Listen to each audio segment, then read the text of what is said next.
Salut à tous, j'espère que vous allez bien. Je sais que les vacances sont désormais finies, mais je voulais vous faire une vidéo sur les accessoires que je prends à chaque fois que je voyage.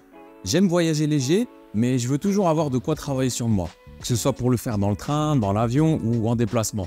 Parce que oui, je fais un métier où je dois pouvoir travailler certaines fois de manière nomade.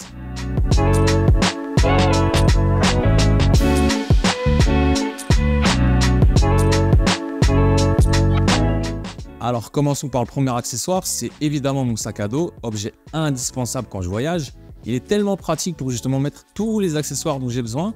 Ce sac vient de chez Von Holzhausen. Alors je sais pas du tout si je le prononce bien, mais j'avais acheté une pochette de leur marque pour Apple Watch lors de mon voyage à Los Angeles. J'avais créé un réel sur mes réseaux pour montrer cet accessoire et la marque ayant aimé mon contenu a proposé de m'envoyer ce sac à dos. Et depuis que je l'ai reçu, c'est simple, je le quitte pas. Oh, et avant d'oublier, je précise que je ne suis en aucun cas sponsorisé par une quelconque marque pour cette vidéo. Ce sont des accessoires que j'utilise réellement et que j'ai envie de vous partager. Donc pour en revenir à ce sac, je l'aime parce qu'il est super élégant et vraiment très beau. Il est aussi très sobre et très classe. Je l'aime parce qu'il a un côté sport mais à la fois habillé. Je suis pas très fan des gros sacs tech que l'on peut trouver avec des poches de partout et tout ça. Moi, c'est vraiment pas mon délire. J'aime avoir un sac à dos qui certes soit pratique mais qui soit beau et passe partout. Ça va faire 1 an que je l'ai et je le prends partout avec dès que je voyage. À l'intérieur, il y a vraiment pas mal de place. Il y a des petites poches très pratiques pour mettre par exemple son passeport ou un petit livre. Il y a à l'avant une poche afin de pouvoir ranger plein de petits accessoires comme des chargeurs ou des câbles. La poche n'est ni trop grande ni trop petite, donc c'est parfait pour ce genre de petits accessoires. On peut voir aussi qu'il y a une poche plus large pour mettre un MacBook ou un iPad par exemple. Alors l'iPad justement, c'est mon second accessoire indispensable quand je voyage. Depuis que j'ai un iPad, ça fait environ 3 ans que j'ai un iPad, je voyage jamais sans. C'est bien simple, je fais tout avec lorsque je suis en déplacement. J'aime pouvoir voyager léger et ne pas m'encombrer de trop d'accessoires.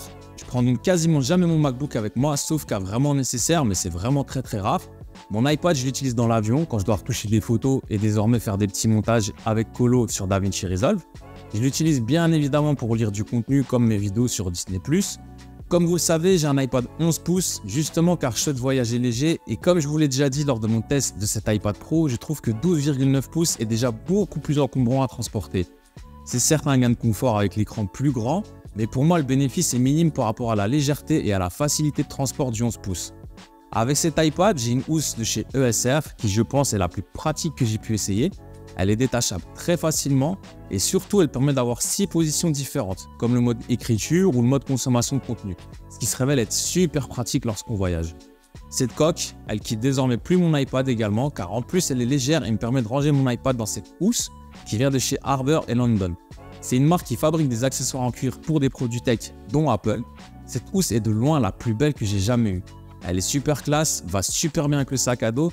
J'aime ce cuir aussi qui est très quali. Et surtout, le point que j'aime beaucoup, c'est la possibilité de graver son nom ou logo sur la housse. C'est vraiment super beau et rend le tout très premium. En parlant de housse, voici un autre accessoire que j'utilise, mais celui-ci est plutôt pour ranger tous mes câbles, chargeurs au même endroit pour être sûr d'en perdre aucun. Cette housse vient de chez Alpaca et a un superbe design. Elle est également très sobre, mais vraiment super pratique pour voyager. On peut vraiment y mettre beaucoup d'accessoires comme vous pouvez le voir. Je prends toujours mon chargeur iPhone ainsi que mon chargeur d'Apple Watch et différents câbles comme des câbles USB-C, micro USB afin d'être sûr d'avoir toujours ce qu'il faut au cas où. Je prends également un hub USB aussi pour pouvoir brancher un SSD et charger en même temps l'iPad si j'en ai besoin. Justement, dans cette pochette, je prends toujours un SSD externe afin d'avoir tous mes fichiers sur moi. J'utilise énormément mon T7 de chez Samsung, mais aussi ceux de chez Crucial qui sont excellents. J'ai le X8 et désormais le X9 qui est minuscule et a des débits de transfert vraiment excellents. Dans cette pochette, je mets également une batterie externe. Je prends généralement ma batterie de chez ESR car elle peut s'utiliser comme stand sans forcément charger mon iPhone. Il faut l'activer pour que la recharge s'effectue et je trouve ça vraiment pratique car justement ça évite de devoir s'encombrer d'un accessoire supplémentaire avec un stand pour iPhone. Je prends également dans cette pochette mon Apple Pencil.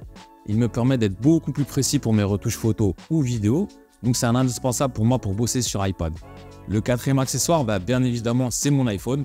Je me déconnecte beaucoup quand je suis en voyage car justement pour moi le but est de pouvoir se libérer et de se déconnecter un peu de tous les réseaux. Mais mon iPhone reste indispensable pour plusieurs raisons. Déjà pour tout ce qui est billets d'avion ou train, j'utilise toujours mon wallet. C'est tellement, mais vraiment tellement pratique. Pas besoin de chercher dans son sac à dos pendant 10 minutes où se trouve notre billet. C'est vraiment un gain de temps énorme. C'est pareil aussi avec Apple Pay. C'est tellement pratique de payer avec soit sa montre ou son iPhone. J'ai récemment été à Londres Et je vous garantis que c'est un gain de temps énorme de pouvoir payer directement avec son Apple Watch ou son iPhone. Je l'utilise aussi énormément pour me repérer. J'utilise énormément Google Maps quand je voyage, que ce soit pour trouver mes itinéraires, mais aussi pour trouver des restaurants. C'est vraiment pratique en voyage et je trouve Google Maps beaucoup mieux fini et beaucoup plus précis sur tout ça que Plan. Et surtout, je l'utilise comme appareil photo. Comme je vous l'ai dit, je veux vraiment voyager le plus léger possible quand je voyage et je ne veux pas m'encombrer avec un appareil photo, des objectifs, des cartes SD, tout ça. Peut-être je suis vieux jeu, mais pour moi, les meilleurs souvenirs sont dans ma tête. Alors oui, comme je suis passionné de vidéos, je vais faire des vidéos quand je vais voir quelque chose de beau.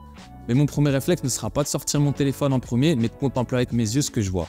Ça fait très bateau et cliché, mais c'est ma vision des choses. Donc c'est pourquoi je ne ressens pas le besoin d'avoir un appareil photo avec moi. Nos smartphones et surtout les iPhones sont des excellents photophones et permettent d'avoir des super résultats, surtout si c'est pour poster sur des réseaux sociaux ou juste avoir quelques souvenirs.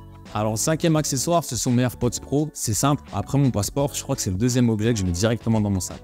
Je voyage jamais sans mes AirPods ou un casque, car selon la distance et la durée de voyage, je privilégie l'un ou l'autre. J'ai utilisé pendant très longtemps mon Bose QC35, mais il était en fin de vie et j'ai donc récemment décidé d'acheter le Beats Studio Pro. Et si mon voyage est long, comme pour Los Angeles, je vais privilégier un casque qui sera plus confortable après plusieurs heures. Et surtout, il aura généralement une meilleure autonomie et une réduction de bruit plus poussée que les AirPods Pro. Mes AirPods Pro, je les prends généralement pour des vols courts ou pour un trajet en train, car pour des trajets de 2-3 heures, je pense qu'ils sont les meilleurs écouteurs pour un possesseur d'iPhone. La réduction de bruit est toujours aussi bluffante, même après des années d'utilisation, et c'est un bonheur quand on est dans des avions ou trains avec du brouhaha. Ça permet vraiment de se mettre dans une bulle. Le bémol connu est la qualité des micros qui est vraiment affreuse et surtout à ce prix. Mais bon, avec le temps, on s'y fait. Mais voilà, les AirPods Pro ou mon casque font partie des objets indispensables pour voyager. C'est impossible pour moi de voyager sans. Vraiment, je ne peux pas voyager sans écouteurs. Et d'ailleurs, dites-moi en commentaire si un test de ce Beats Studio Pro vous intéresserait. Je suis assez curieux de savoir s'il vous parle comme il me parle à moi. Donc voilà, je vous ai donné mes vrais indispensables en voyage. Comme je vous l'ai dit en début de vidéo, ce sont vraiment tous les accessoires que je prends lorsque je dois voyager. Je suis partisan de voyager léger et surtout de ne pas s'encombrer avec trop de matos, car si on part en vacances, c'est surtout pour se déconnecter un peu de tout. Bien sûr, lorsque c'est pour un voyage, pour le boulot, je prends mon MacBook afin de pouvoir bosser plus rapidement et efficacement sur ce que j'ai à faire. Mais dans le cas contraire, c'est la liste que je vous ai donnée. D'ailleurs, dites-moi en commentaire comment vous voyagez. Est-ce que vous voyagez léger, pas léger? Est-ce que vous prenez autant que moi, voire moins que moi? Je suis vraiment curieux de savoir ce que vous emportez avec vous durant vos voyages. Et je tiens à le répéter, cette vidéo n'est absolument pas sponsorisée par aucune des marques dont j'ai parlé. Je vous donne vraiment ces objets car je les utilise réellement lors de chacun de mes voyages. Si vous le souhaitez tout de même, je vous mets en description tous les accessoires de cette vidéo. Ce sont des liens affiliés pour certains, ils ne le sont pas tous, mais ça permettra de m'aider à faire grandir la chaîne et cela ne change absolument rien pour vous si ce n'est que de me donner un petit coup de pouce. Voilà, j'espère que vous aimez ce type de vidéo. Si oui, comme toujours, faites exploser les pouces bleus, les commentaires et les partages. C'est vraiment super important pour qu'on puisse continuer à grandir. Je vous dis merci à tous et à la prochaine.